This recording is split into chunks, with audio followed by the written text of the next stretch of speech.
आज हर जगह mic, camera और ज्ञान देने वाले लोग हैं। लेकिन सवाल ये नहीं कौन बोल रहा है, सवाल ये है किस आधार पर बोल रहा है। आजकल एक नया चलन चल पड़ा है, पॉडकास्ट में धर्म, रील्स में शास्त्र और व्यूज़ के हिसाब से सत्य।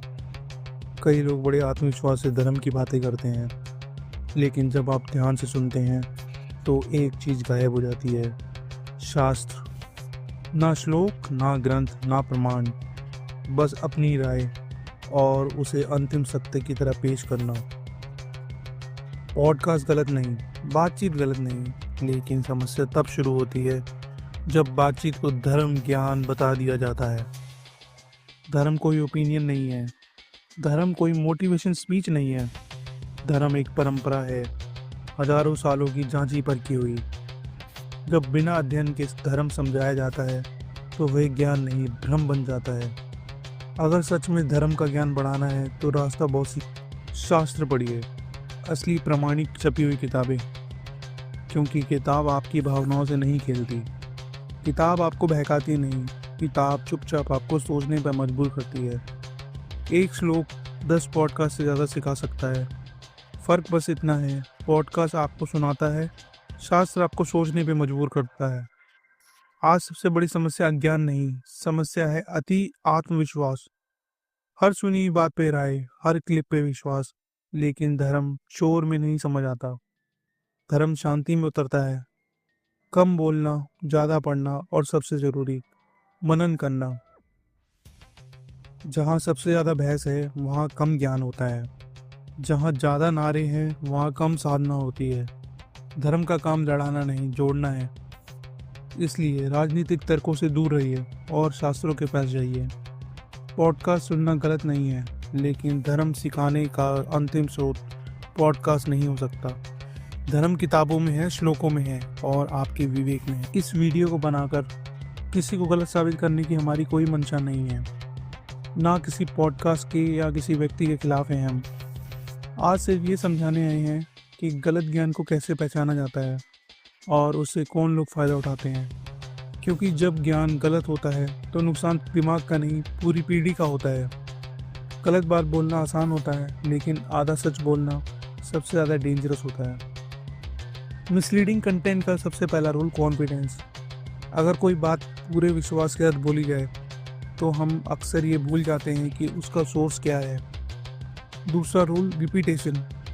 एक ही बात को अलग अलग पॉडकास्ट में, अलग अलग क्लिप्स में सुनाई तो दिमाग उसे सच मान लेता है।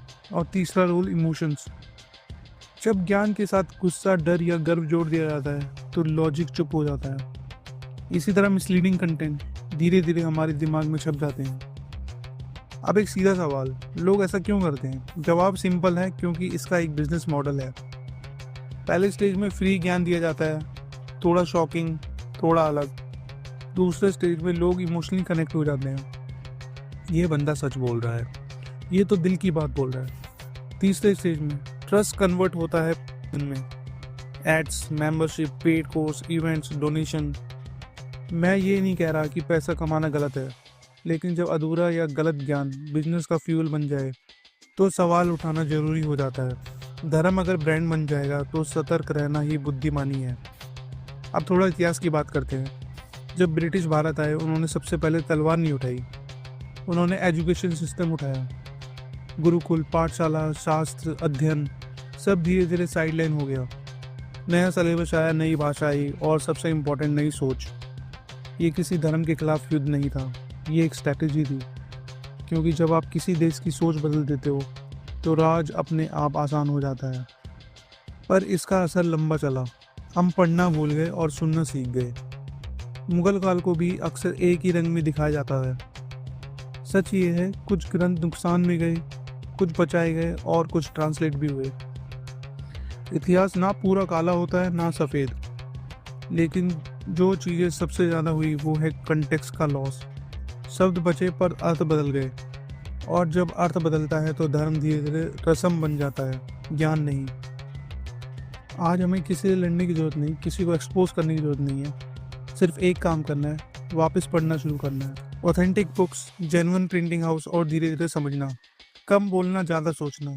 और याद रखना, जो ज्ञान शोर में मिलता है वो टिकता नहीं, जो ज्ञान शांति में मिलता है वही जीवन बदलता है।